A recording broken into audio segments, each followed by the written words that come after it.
Bienvenido a Audiolibros con Irlanda, donde voces reales dan vida a mundos imaginarios.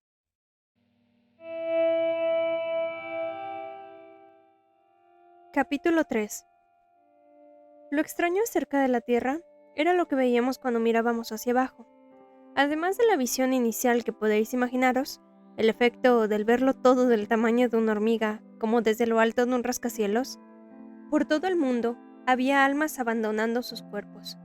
Holly y yo explorábamos la Tierra con la mirada, posándola un par de segundos en una escena u otra, buscando lo inesperado en el momento más trivial, y de pronto, una alma pasaba corriendo junto a un ser vivo, le rozaba el hombro o la mejilla, y seguía su camino hacia el cielo. Los vivos no ven exactamente a los muertos, pero mucha gente parece muy consciente de que ha cambiado algo a su alrededor. Hablan de una corriente de aire frío. Los amigos de los fallecidos despiertan de sus sueños y ven una figura al pie de su cama o en un portal o subiéndose como un fantasma a un autobús urbano. Al abandonar la tierra, yo rocé a una niña llamada Ruth. Iba a mi colegio, pero nunca habíamos sido amigas. Se cruzó en mi camino la noche que mi alma salió gritando de la tierra y no pude evitar rozarla. Cuando abandoné la vida, que me había sido arrebatada con tanta violencia, no fui capaz de calcular mis pasos. No tuve tiempo para contemplar nada. Cuando hay violencia, en lo que te concentras es en huir. Cuando empiezas a acercarte al borde, la vida se aleja de ti como un bote, se aleja inevitablemente de la orilla y te agarras con fuerza a la muerte, como si fuera una cuerda que te transportará y de la que te soltarás, confiando únicamente en aterrizar lejos de donde estás. Como una llamada telefónica que recibes de la cárcel, pasé junto a Ruth Connors, rozándola. Número equivocado, llamada fortuita. La vi allí de pie, cerca del Fiat rojo y oxidado, cuando pasé como un rayo por su lado.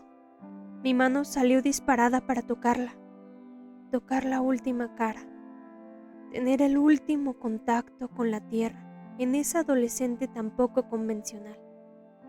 La mañana del 7 de diciembre, Ruth se quejó a su madre de que había tenido una pesadilla demasiado real para ser un sueño.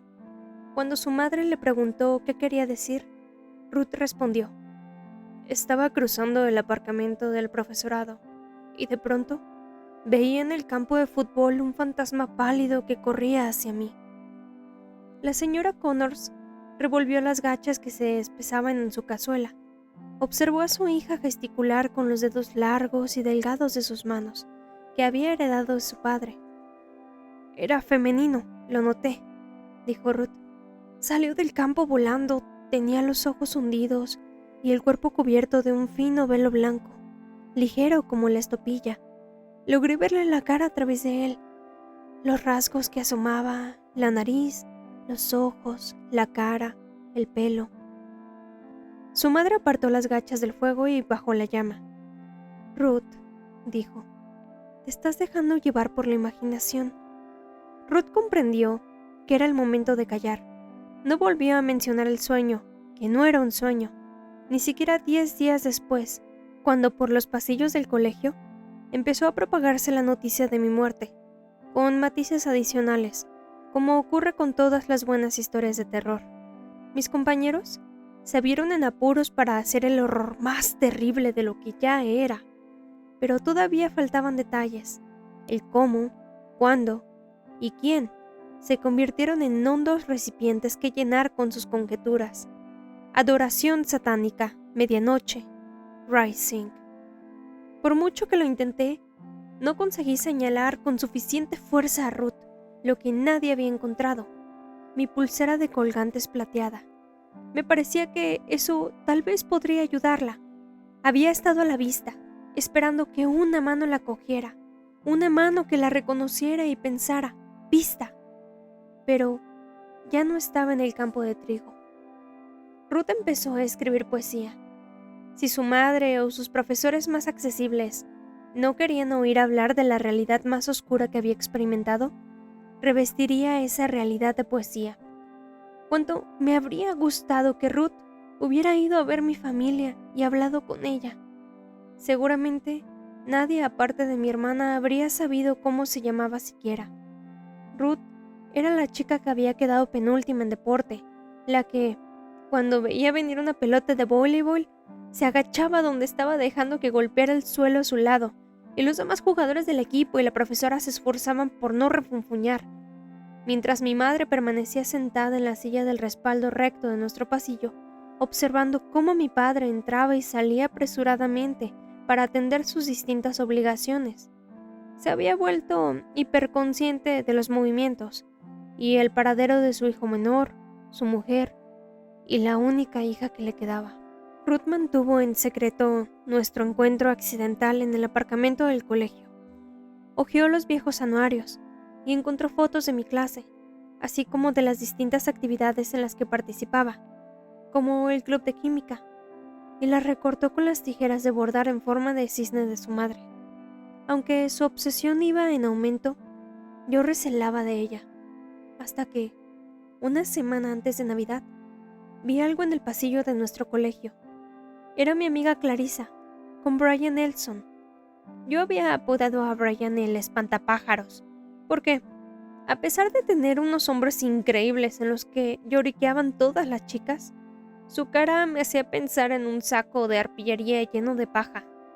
Llevaba un sombrero hippie de cuero flexible y fumaba cigarrillos liados a mano en la sala de fumar del alumnado. Según mi madre, la predilección de Clarissa por la sombra de ojos azul celeste era una señal de aviso prematura, pero a mí siempre me había gustado precisamente por eso. Hacía cosas que a mí no me estaban permitidas. Se aclaraba su pelo largo, llevaba zapatos de plataforma y fumaba a la salida del colegio. Ruth se cruzó con ellos, pero ellos no la vieron. Llevaba una pila de libros enormes que había tomado prestados de la señorita Kaplan, la profesora de ciencias sociales. Todos eran textos feministas de primera época, y los sostenía con el lomo contra el estómago, para que nadie leyera los títulos. Su padre, contratista de obras, le había regalado 2 gomas muy resistentes para llevar libros, y había puesto 2 alrededor de los tomos que tenía previsto leer en vacaciones. Clarissa y Brian reían bobamente. Él tenía una mano dentro de la camisa de ella, y a medida que la deslizaba poco a poco hacia arriba, aumentaban las risitas, pero ella interrumpía cada vez sus avances, retorciéndose o apartándose unos centímetros. Ruth se distanció, como solía hacer con casi todo. Habría pasado de largo como solía hacer, con la cabeza gacha, pero todo el mundo sabía que Clarissa había sido amiga mía, de modo que se quedó mirando. «Vamos, cariño», dijo Brian, «solo un pequeño montículo de amor, solo uno». Vi como los labios de Ruth hacían una mueca de disgusto. Mis labios se curvaron hacia arriba en el cielo. «No puedo, Brian, aquí no». «¿Qué tal en el campo de trigo?», susurró él. Clarissa rió nerviosa, pero se acurrucó contra él. De momento, lo rechazaría. Poco después, alguien desvalijó la taquilla de Clarissa. Desaparecieron su álbum de recortes, las fotos sueltas que tenía pegadas dentro de la taquilla y la marihuana que Brian había escondido allí sin que ella lo supiera. Ruth, que nunca se había colocado, pasó esa noche vaciando el tabaco de los largos y marrones More 100 de su madre y llenándolos de hierba. Se sentó en el cobertizo con una linterna, mirando fotos mías y fumando aún más hierba de la que eran capaces de soportar los porreros del colegio. A la señora Connors, que lavaba los platos frente a la ventana de la cocina, le llegó un olorcillo del cobertizo. «Creo que Ruth está haciendo amigos en el colegio», comentó a su marido, que estaba sentado con su Evening Bulletin y una taza de café. Al final de su jornada laboral estaba demasiado cansado hasta para hacer hipótesis. «Estupendo», dijo. «Tal vez todavía no está todo perdido». «Nunca lo está», dijo él. Cuando Ruth entró más tarde esa noche, tambaleándose y con los ojos soñolientos de la luz de la linterna y de los 8 more que se había fumado, Su madre la recibió con una sonrisa y le dijo que tenía tarta de arándanos en la cocina. A Ruth le llevó unos días y cierta investigación no centrada en Susie Salmon averiguar por qué se había comido la tarta entera de una sentada. El aire de mi cielo a menudo olía a mofeta, solo un poco. Era un olor que siempre me había entusiasmado en la tierra. Cuando inhalaba, lo sentía a la vez que lo olía. Era el miedo y la fuerza del animal combinados para formar un fuerte y persistente olor almizclado. En el cielo de Franny olía a tabaco puro de primera calidad. El de Holly olía a naranjas chinas. Me pasé días y noches enteras sentada en el cenador observando. Veía cómo Clarissa se apartaba de mí y se volvía hacia el consuelo de Brian. Veía cómo Ruth la vigilaba tras una esquina cerca de la clase de ciencias del hogar o a la puerta de la cafetería junto a la enfermería. Al principio, la libertad que tenía yo de ver todo el colegio era embriagadora. Observaba el ayudante del entrenador de fútbol dejar anónimamente bombones a la profesora de ciencias, que estaba casada, o la líder de las animadoras tratando de atraer la atención del chico al que habían expulsado tantas veces de tantos colegios que hasta él había perdido la cuenta. Observaba cómo el profesor de arte hacía el amor con su novia en el cuarto del horno y cómo el director miraba amorosamente al ayudante del entrenador de fútbol. Llegué a la conclusión de que ese ayudante era un semental en el mundo del colegio Kenneth, aun cuando su mandíbula cuadrada me dejaba fría. Todas las noches, al volver al dúplex, pasaba por debajo de anticuadas farolas que había visto una vez en la obra de teatro Nuestra ciudad. Los globos de luz colgaban en un arco de un poste de hierro. Me había acordado de ellas porque, cuando vi la obra con mi familia, me parecieron vallas gigantes y pesadas llenas de luz.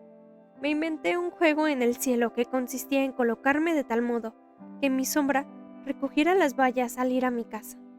Después de observar a Ruth una noche, me encontré a Franny. La plaza estaba desierta y las hojas empezaban a remolinarse más delante. Me quedé parada y la escudriñé, las arrugas de reír que se remolinaban alrededor de sus ojos y su boca. ¿Por qué estás temblando?, me preguntó, y aunque el aire era húmedo y frío, no podía confesarle que era por eso. No puedo evitar pensar en mi madre, respondí. Franny me cogió de la mano izquierda entre las suyas y sonrió. Me entraron ganas de darle un beso a la mejilla, o pedirle que me abrazara, pero en lugar de eso, la observé alejarse. Vi cómo su vestido azul desaparecía poco a poco. Yo sabía que ella no era mi madre. No podía mentirme a mí misma. Di media vuelta y regresé al cenador. Sentí como el aire húmedo se enroscaba alrededor de mis piernas y brazos, y me levantaba el pelo de manera casi imperceptible. Pensé en las telarañas por las mañanas, las pequeñas piedras preciosas de rocío atrapadas en ellas, y como un ligero movimiento de muñeca, las destruía sin pensar. La mañana de mi 11º cumpleaños me había despertado muy temprano. No había nadie más levantado, o eso creí. Bajé las escaleras sin hacer ruido y eché un vistazo al comedor, donde supuse que estarían mis regalos. Pero no había nada allí. La mesa estaba igual que el día anterior, pero cuando me volví, lo vi encima del escritorio de mi madre de la sala de estar. El elegante escritorio, cuya superficie siempre estaba despejada. El escritorio de pagar facturas, como lo llamábamos. Entre papel de seda, pero todavía sin envolver, había una máquina de fotos, lo que yo había pedido con una nota gimoteante en la voz. Tan convencida estaba de que no me la comprarían. Me acerqué a ella y la miré. Era un Instamatic, y junto a ella había 3 rollos de fotos y un paquete de 4 flashes cuadrados. Era mi primera máquina, mi primer equipo para convertirme en lo que quería ser de mayor, fotógrafa de la naturaleza. Miré alrededor, no había nadie. A través de las persianas delanteras que mi madre siempre dejaba medio entornadas, invitadoras pero discretas, vi a Grace Tarkin, que vivía en la misma calle e iba a un colegio privado, andando con pequeñas pesas sujetas a los tobillos. Me apresuré a poner el rollo en la máquina y empecé a acechar a Grace Tarkin, como acecharía elefantes y rinocerontes. O eso imaginé, cuando fuera mayor. Si aquí me escondía detrás de persianas y ventanas, allí lo haría detrás de altos juncos. Fui sigilosa, o lo que entendía por furtiva, recogiéndome el bajo camisón de franela con la mano libre. Seguí sus movimientos pasando de la sala de estar al vestíbulo y entrando en el despacho del otro lado. Mientras observaba cómo su silueta se alejaba, tuve una idea genial. Saldría corriendo al patio trasero, desde donde podía observarla sin restricciones. De modo que salí corriendo a la parte trasera de la casa y me encontré la puerta del porche abierta de par en par. Cuando vi a mi madre, me olvidé por completo de Grace Tarkin. Ojalá pudiera explicarlo mejor, pero nunca la había visto tan quieta. En un cierto modo, tan ausente. Estaba al otro lado del porche, cubierto de tela metálica, sentada en una silla plegable de aluminio que miraba al patio trasero. En la mano tenía un platito, y en el platito su consabida taza de café. Esa mañana no había marcas de pintalabios en ella porque no había pintalabios hasta que se los pintara para... ¿Quién? Nunca me había hecho esa pregunta. ¿Mi padre? ¿Quién? Holiday estaba sentado cerca de la pila para pájaros, jadeando alegremente, pero no se fijó en mí. Observaba a mi madre, cuya mirada se prolongaba hasta el infinito. En ese momento, no era mi madre, sino algo diferenciado de mí. Miré a esa persona, a la que nunca había visto, como nada más que mi madre, y vi la piel suave y como empolvada de su cara, empolvada sin maquillaje, suave, sin ayuda de cosméticos. Juntos, sus cejas y ojos componían un cuadro. Ojos de océano, la llamaba mi padre cuando quería una de sus cerezas cubiertas de chocolate que ella tenía escondidas en el mueble bar como su capricho privado.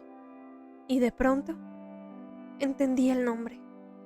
Había creído que se debía a que eran azules, pero ahora me di cuenta de que eran insonables de una manera que me asustaba. Entonces tuve una reacción que no llegó a ser pensamiento desarrollado, que antes de que Holiday me viera y oliera, antes de que se evaporara la bruma del rocío que flotaba sobre la hierba y se despertara la madre que había dentro de ella, como hacía todas las mañanas, le haría una foto con mi nueva cámara. Cuando la casa Kodak me devolvió el rollo revelando en un pequeño sobre especial, vi inmediatamente la diferencia. Solo había una foto en la que mi madre era Abigail.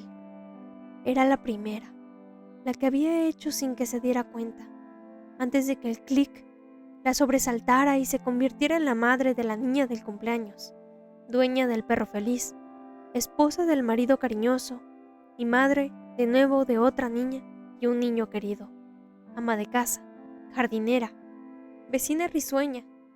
Los ojos de mi madre eran océanos y dentro de ellos había sensación de vacío. Pensé que tenía toda la vida para comprenderlos, pero ese fue el único día que tuve. Una sola vez la vi como Abigail en la tierra y dejé que regresara sin esfuerzo. Mi fascinación se había visto contenida por mi deseo de que fuera esa madre y me arropara como esa madre. Estaba en el cenador, pensando en la foto, pensando en mi madre, cuando Lindsay se levantó en mitad de la noche y recorrió con sigilo el pasillo. La observé como un ladrón dando vueltas por la casa en una película. Cuando hizo girar el pomo de mi habitación, supe que éste iba a ceder y que ella iba a entrar. Pero, ¿qué se suponía hacer allí? Mi territorio privado ya se había convertido en tierra de nadie en el centro de nuestra casa. Mi madre lo había dejado tal cual. Mi cama seguía deshecha, tal como yo había dejado con las prisas de la mañana de mi muerte. Entre las sábanas y almohadas estaba mi hipopótamo floreado, junto con la ropa que había rechazado antes de decidirme por los pantalones amarillos de pernera ancha. Lindsay cruzó la suave alfombra y acarició la falda azul marino y el chaleco de ganchillo rojo y azul enmarañados que habían sido rechazados con pasión. Cogió el chaleco y, extendiéndolo sobre la cama, lo estiró. Era feo y querido al mismo tiempo. Me daba cuenta. Ella lo acarició. Lindsay recorrió el contorno de la bandeja dorada encima de mi cómoda, llena de chapas de las elecciones y del colegio.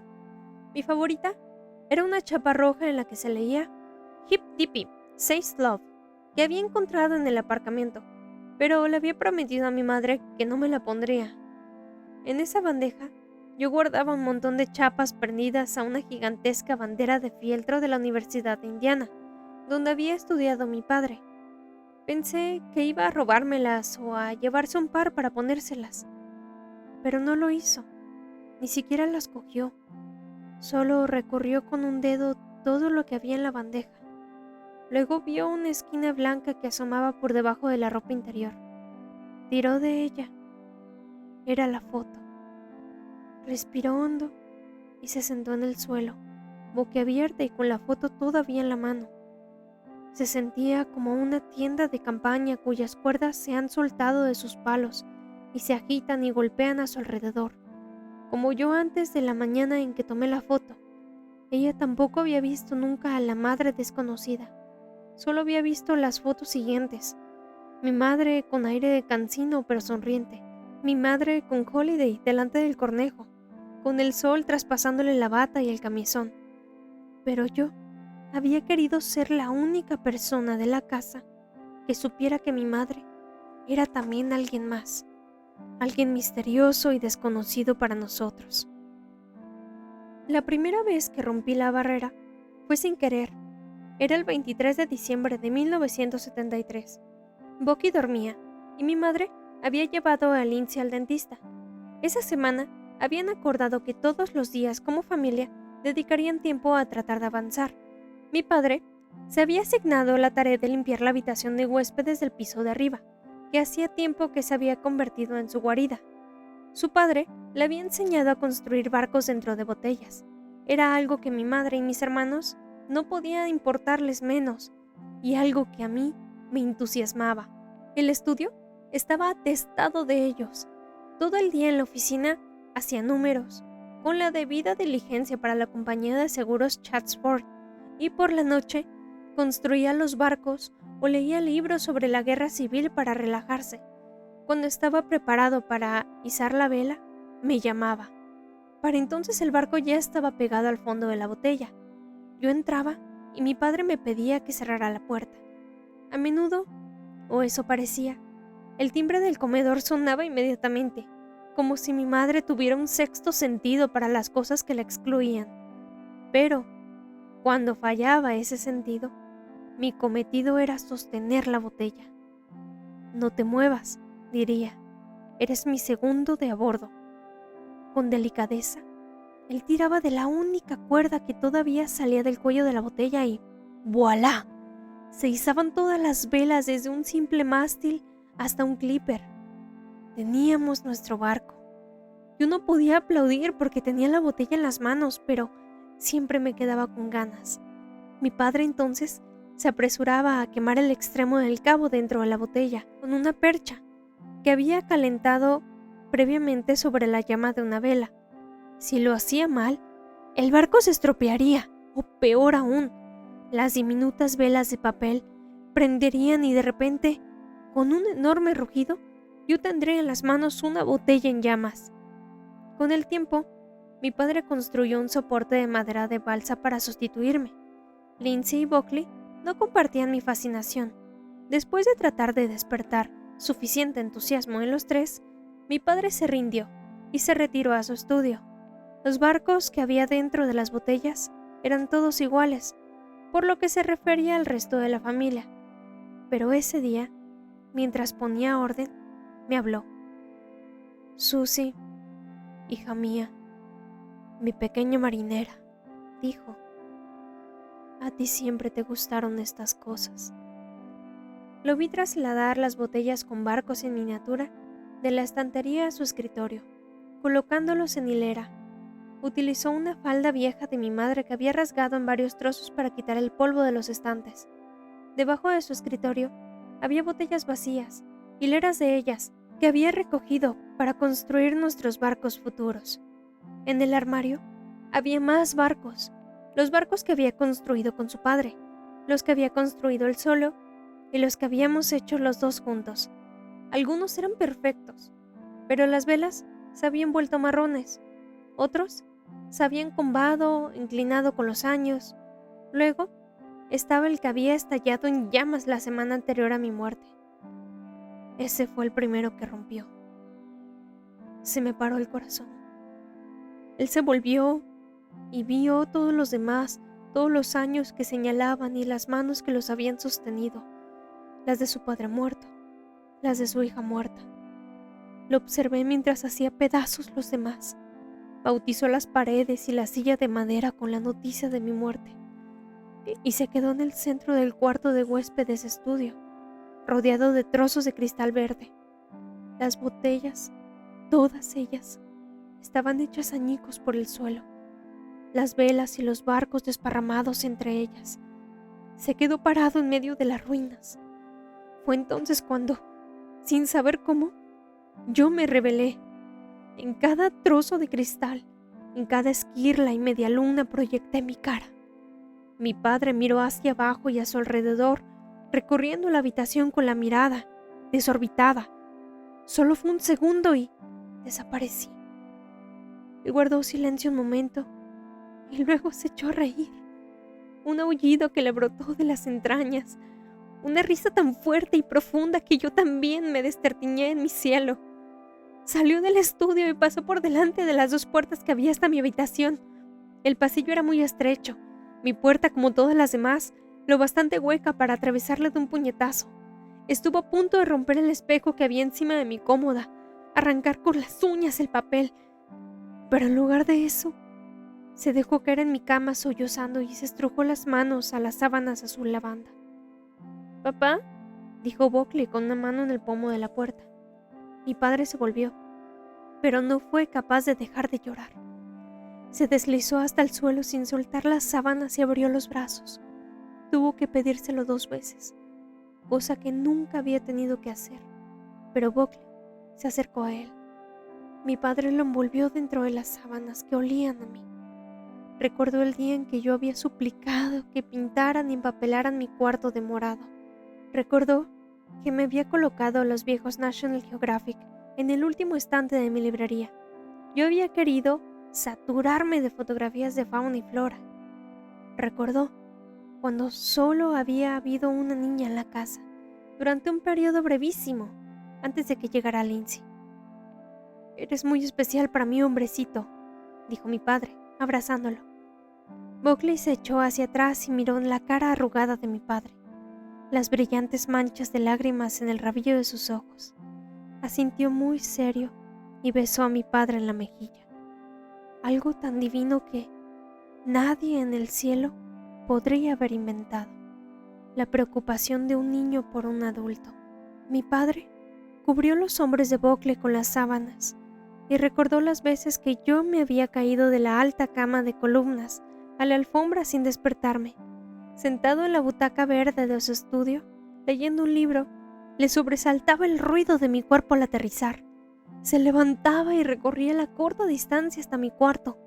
Le gustaba verme tan profundamente dormida, ajena a las pesadillas o incluso al duro suelo de madera. En aquellos momentos, juraba que sus hijos serían reyes o gobernantes o artistas o médicos o fotógrafos de la naturaleza, lo que soñaran ser. Unos meses antes de mi muerte, me había encontrado así, pero conmigo entre las sábanas estaba Buckley en pijama, acurrucado con su osito contra la espalda, chupándose el dedo, soñoliento. En ese instante, mi padre experimentó la primera señal de la triste y extraña mortalidad de ser padre. Había traído al mundo 3 hijos, y la cifra lo tranquilizó. No importaba lo que le ocurriera a él o a Abigail, ellos se tendrían los unos a los otros. En ese sentido, el linaje que había comenzado le pareció inmortal, como un resistente filamento de acero que se ensartaba en el futuro y se prolongaba, independiente de dónde cayera él, aún en la profunda y nívea vejez. A partir de ahora, encontraría a Susie dentro de su hijo menor. Daría ese amor a los vivos, se lo repitió a sí mismo. Habló en voz alta dentro de su cabeza, pero mi presencia parecía tirar de él, arrastrarlo hacia atrás, atrás. Miró fijamente al niño que tenía en los brazos. ¿Quién eres?, se sorprendió preguntándose. ¿De dónde has salido? Observé a mi hermano y a mi padre. La verdad era muy distinta de lo que nos enseñaban en el colegio. La verdad era que la línea divisora entre los vivos y los muertos podía ser, por lo visto, turbia y borrosa.